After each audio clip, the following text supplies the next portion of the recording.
के अधिकारों की मान्यता के लिए, साथ ही रेस्तरां के सौदों की समीक्षा भी अदालत में प्रस्तुत की गई। मामला अब मीडिया में पूरी तरह फैल चुका था। दूसरी ओर लाली ने अजय से एक सवाल पूछा जिसने उसका दिल चीर दिया। अगर वह मुझे नहीं चाहते तो फिर हर बार मुझे इस तरह देखते क्यों हैं? उसकी आवाज बेहद मासूम थी, पर दर्द की गहराई में डूबी अजय ने उसकी ओर देखा, उसका चेहरा पकड़ा और धीरे से कहा, क्योंकि उन्हें डर है।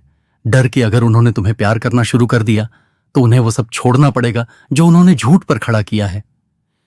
लाली ने एक लंबी सांस ली और कुछ नहीं कहा, लेकिन उस रात उसने अपने पुराने कॉपी पर पहली बार एक गीत खुद से लिखा। कोई पुरानी कविता नहीं, कोई अधूरी धुन नहीं, बल्कि एक ऐसी रचना जो उसके अपने भीतर से आई थी। उस गीत का शीर्षक था सच। गीत की हर पंक्ति एक चीख थी। चुपचाप धीमे सुरों में लिपटी हुई उसमें मां की यादें थीं। एक दादा की नफरत, एक दादी की माफी और एक अजनबी लड़के की दोस्ती जो अब भाई बन चुका था। कमला अब लाली और अजय के साथ रहने लगी थी। उन्होंने अपना पुराना घर छोड़ दिया और समाज की परवाह करना बंद कर दिया। वह अब केवल अपनी नातिन की जिंदगी संवारना चाहती थी। लेकिन हर सच्चाई की अपनी कीमत होती है। रेस्तरां की दीवारों पर पोस्टर चिपकाए जाने लगे, इस संस्थान का बहिष्कार करें।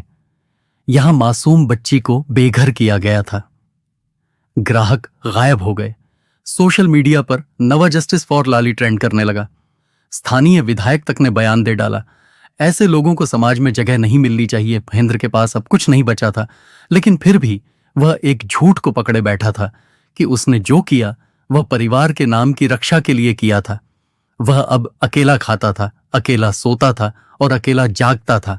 और हर सुबह जब मोबाइल पर कोई नया वीडियो वायरल होता, उसमें लाली की आवाज होती और उसके शब्द महेंद्र के दिल में कील की तरह चुभते थे। अब जब लोग रेस्तरां का नाम लेते, वे कहते, अवधाट, अरे वही जहां एक बच्ची ने गाकर पूरी दिल्ली को झकझोर दिया था। और महेंद्र वह बस एक पुरानी कुर्सी पर बैठा रहता था और उस आवाज से भागता जो अब उसकी अंतरात्मा में घर कर चुकी थी। उस आवाज का नाम था लाली, और वह अब चुप नहीं थी। दिल्ली की सर्दियां जब अपने चरम पर होती हैं तो सुबह देर से खुलती हैं और रातें लंबी हो जाती हैं। पर उस दिन सूरज अभी ठीक से निकला भी नहीं था कि कमला देवी ने साड़ी कसकर बांधी, बाल ठीक किए और अपने वकील के साथ न्यायालय की ओर निकल पड़ी। उनके हाथ में वह फाइल थी जो अब केवल कागज नहीं बल्कि एक टूटे हुए परिवार की गवाही थी। दस्तावेज जिनमें झूठ छिपाओ और एक बच्ची के अस्तित्व को दबाने की कोशिश साफ झलकती थी। न्यायालय के बाहर भीड़ जमा हो चुकी थी। पत्रकार, फोटोग्राफर और सोशल मीडिया के स्वयंभू रिपोर्टर अपने कैमरों के साथ तैनात थे। कुछ के हाथ में पोस्टर थे, लाली को उसका हक दो, बच्ची की आवाज को चुप मत करो, और कुछ चुपचाप खड़े थे जैसे बस सच को अपनी आंखों से देखना चाहते हो। कमला देवी ने प्रवेश द्वार पार करते हुए अजय का हाथ थाम लिया और धीमे से कहा, अब कोई डर नहीं। अंदर न्यायाधीश ने मामले की सुनवाई शुरू की। वकील ने सबसे पहले वह वीडियो प्रस्तुत किया जो लाली के वायरल गानों का था, और फिर उन बैंक स्टेटमेंट्स को जिनमें महेंद्र ने कमला देवी के नाम का दुरुपयोग किया था। जज ने हर दस्तावेज को ध्यान से पढ़ा, हर बयान को सुना। जब कमला ने गवाही दी तो उनकी आवाज कांप रही थी, लेकिन हर शब्द में एक मां का गुस्सा और एक दादी का प्यार था। मेरी बेटी राधा को इस घर से निकाला गया, उन्होंने कहा, और जब वह लौट कर आई तो उसका स्वागत नहीं किया गया, बल्कि उसे फिर से ठुकराया गया। मेरी नातिन, जो मेरे खून का हिस्सा है, उसे इस समाज के सामने शर्मिंदा किया गया। लेकिन अब मैं चुप नहीं रहूंगी। आज मैं न्याय की मांग नहीं कर रही, मैं उसे वापस ले रही हूं। पूरा कोर्ट रूम शांत था। उधर उसी समय लाली को एक बड़े संगीत कार्यक्रम में परफॉर्म करने का निमंत्रण मिला था। यह एक टेलीविजन शो था जो राष्ट्रीय स्तर पर प्रसारित होता था। आयोजकों ने उसका वीडियो देखकर उसे व्यक्तिगत निमंत्रण भेजा था, लेकिन जब प्रोड्यूसर ने उसे कहा कि वह अपने गानों में भावनात्मक कहानी से बचकर सिर्फ सुनने लायक मेलोडी रखे, तो उसने बिना झिझक मना कर दिया।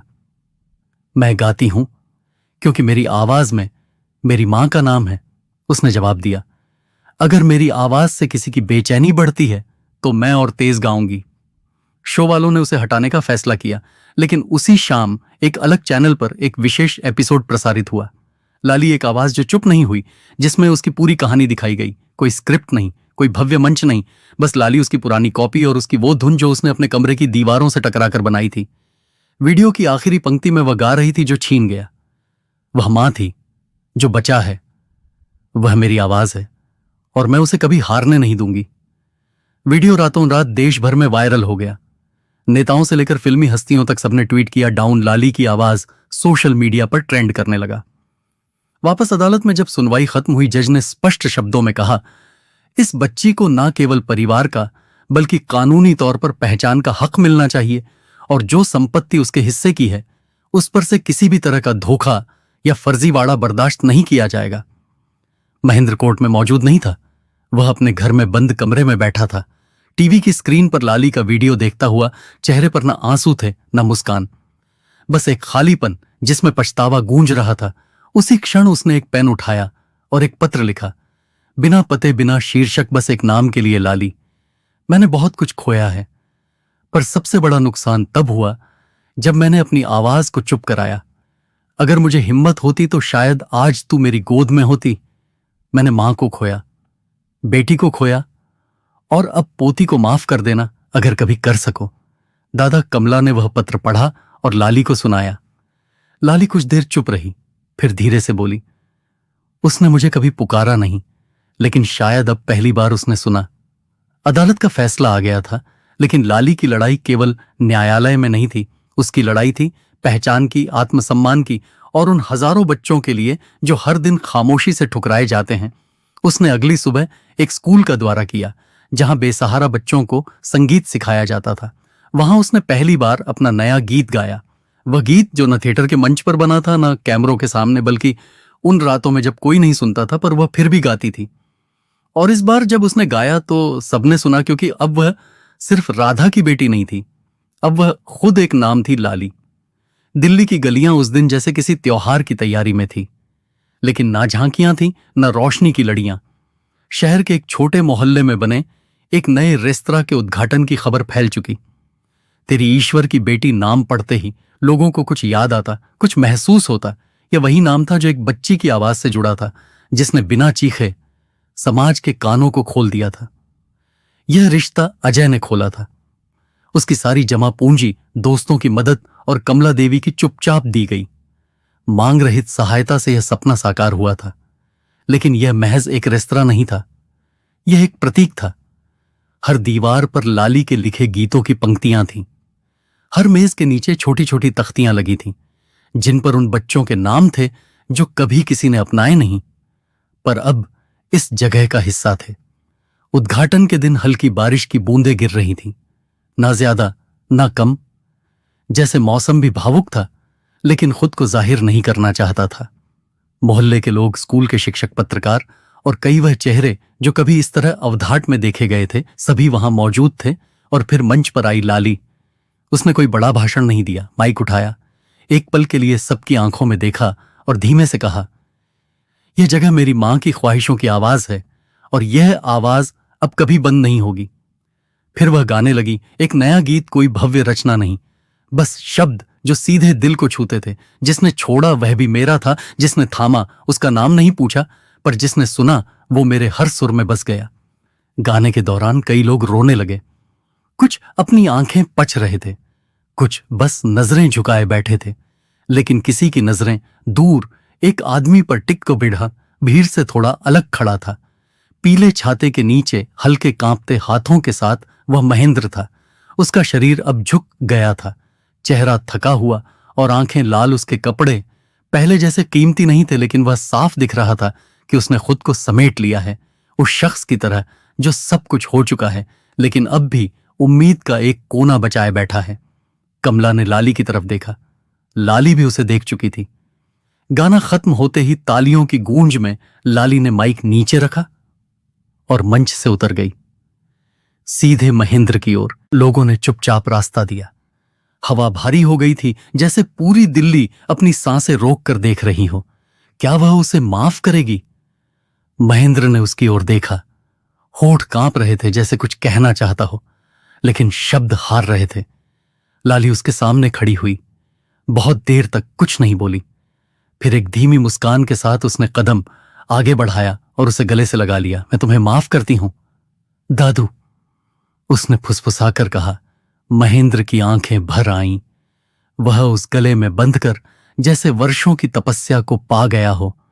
उसका शरीर कांप रहा था और वह बच्ची, जिसे उसने कभी नाम तक देने से इनकार किया था, आज उसे वह चीज दे रही थी जिसकी उसे सबसे ज्यादा जरूरत थी। हंटिपेड ने देखा, पर किसी ने कुछ नहीं कहा। कोई शोर नहीं हुआ, कोई नारा नहीं लगा। सिर्फ कुछ सिसकियां थीं और टपकते आंसू जो साबित करते थे कि कभी कभी सबसे बड़ी लड़ाइयां शब्दों से नहीं, मौन से जीती जाती हैं। कमला कुछ कदम पीछे खड़ी थी। आंखों में संतोष था, जैसे वर्षों बाद उनके अंदर की मां और दादी दोनों को शांति मिली हो। उस शाम स्वर की बेटी के रजिस्टर में पहला नाम लिखा गया, लाली, और उसके नीचे उद्घाटन प्रस्तुति। क्षमा, रेस्तरां में कैमरे नहीं थे। वही कोई इंटरव्यू नहीं, कोई हैशटैग नहीं, बस लोग थे, रिश्ते थे, और एक बच्ची जो अब एक नाम नहीं, एक चेतना बन चुकी थी। लाली ने मंच पर लौटकर बस एक वाक्य कहा, कभी कभी हमें वह लोग भी सुनते हैं जिनसे हमें कोई उम्मीद नहीं होती। बस हमें गाना बंद नहीं करना चाहिए। उसने फिर गाना शुरू किया और इस बार महेंद्र पहली पंक्ति में बैठा था, सुनते हुए शर्मिंदा, लेकिन मुक्त न्याय की परिभाषा कभी इतनी शांत नहीं लगी थी। वर्षों बीत गए। दिल्ली की वह गली जहां कभी एक बच्ची ने पहली बारिश में खड़े होकर गाया था, अब बदल चुकी थी, लेकिन उस गीत की गूंज अब भी हवा में तैरती थी, कहीं बहुत धीमी मगर हमेशा मौजूद। लाली अब एक नाम नहीं, एक आंदोलन बन चुकी थी। देश के कोने कोने से बच्चे उसके पास आते थे, कुछ अपने सवालों के साथ, कुछ बस उसकी आंखों में अपने लिए आशा ढूंढने। वह किसी राजनीतिक पार्टी से नहीं जुड़ी, किसी एनजीओ की ब्रांड एम्बेसडर नहीं बनी। वह सिर्फ वही बनी जो वह थी, एक बच्ची जिसने चुप्पी के बीच आवाज उठाई और बिना किसी मंच या माइक के लोगों का दिल जीत लिया। अब वह बड़े बड़े ऑडिटोरियम में नहीं गाती थी, वह उन गलियों में गाती थी जहां बच्चे किताबों से ज्यादा थालियों की गिनती करते थे। उसने संगीत को एक हथियार नहीं, एक पुल बना दिया जो टूटे हुए दिलों को जोड़ सके। सरकार ने उसके नाम पर एक संगीत केंद्र शुरू किया, स्वर केंद्र लाली, जो अनाथ, बेसहारा और वंचित बच्चों को संगीत कला और आत्म अभिव्यक्ति की शिक्षा देता था। उद्घाटन के दिन मंच पर उससे पूछा गया, आपने इतनी कम उम्र में इतना कुछ कैसे सहा और फिर भी मुस्कुराना नहीं छोड़ा? उसने माइक नहीं उठाया, उसने बस एक बच्चे का हाथ थामा और कहा, क्योंकि जब कोई तुम्हारी कहानी सुनने को तैयार ना हो, तब भी भगवान तुम्हें एक सुर देता है जिससे तुम खुद को सुन सको। उसकी यह पंक्ति अगले दिन हर अखबार की सुर्खी बनी। कमला अब उम्र के आखिरी दौर में थी, उनकी चाल धीमी थी, बाल पूरी तरह सफेद, लेकिन मन में शांति थी। वे हर सप्ताह संगीत केंद्र में आती बच्चों को कहानियां सुनाती, राधा की, लाली की और उस सफर की जिसमें एक आवाज ने झूठ की दीवारें गिरा दी थीं। वे अक्सर कहती, मेरी पोती ने मुझे 2 बार मां बनाया, एक बार जब वह पैदा हुई और एक बार जब उसने मुझे माफ किया। अजय अब उसका भाई नहीं, उसका साया बन चुका था। उसने कभी नाम की तलाश नहीं की, उसकी पहचान लाली की हंसी में थी। उसने ही ईश्वर की बेटी को एक संस्थान में बदला। अब वहां न सिर्फ खाना, बल्कि हर शाम एक बच्चा अपना गीत गाता था। महेंद्र अब भी जीवित था, मगर पूरी तरह अकेला। उसने अपनी संपत्ति लाली के केंद्र को दान कर दी थी। वह हर साल लाली के जन्मदिन पर एक चिट्ठी भेजता, बिना उम्मीद के जवाब मिलेगा, लेकिन यह जानकर कि वह सुनी जाएगी। एक बार लाली ने वह सभी चिट्ठियां पढ़ी, एक के बाद एक। हर पन्ने में अपराध बोध था, पछतावा, थम और कहीं ना कहीं तेरे से जागा हुआ प्यार। जब अजय ने पूछा, तू उन्हें जवाब क्यों नहीं देती? जंतो, उसने मुस्कुराकर कहा, क्योंकि कुछ मौन उत्तर होते हैं और कुछ उत्तर बस मौन में मिलते हैं। उस वर्ष जब केंद्र की सालगिरह थी, लाली ने एक विशेष कार्यक्रम रखा। उसने कोई प्रचार नहीं किया, कोई पोस्टर नहीं छपवाया, बस एक पुराना बांसुरी वाला बुलाया जिसने उसे बचपन में एक गली में गाते सुना था। स्टेज पर आई तो कोई भव्य पोशाक नहीं पहनी थी, वही सादी सलवार, वही खुला दुपट्टा, वही सादगी जो उसके भीतर के प्रकाश से अधिक चमकती थी। उसने कोई नया गीत नहीं गाया, उसने वही पुराना गीत गाया जो उसकी मां राधा ने कभी लिखा था, जिसे उसने पहली बार कूड़ेदान के पास बैठकर गाया था। और इस बार उसने गीत के अंत में जोड़ा, मैं अब किसी नाम से नहीं जानी जाती, मैं अब किसी रिश्ते से परिभाषित नहीं होती, मैं वो हूं जो मां की कोख से आई और अपनी आवाज से जिंदा रही। उस गीत के बाद न तालियां बजी, न सीटी, बस सन्नाटा था, एक ऐसा सन्नाटा जिसमें हर कोई कुछ सुन रहा था, अपने भीतर की आवाज, अपने भीतर का सच। और उस शाम दिल्ली के उस कोने में जहां सबने कभी एक बच्ची को चुप कराना चाहा था, वहीं उसी जमीन पर उस बच्ची ने फिर गाया, क्योंकि सच जब गाता है तो पूरी दुनिया सुनती है। ओम।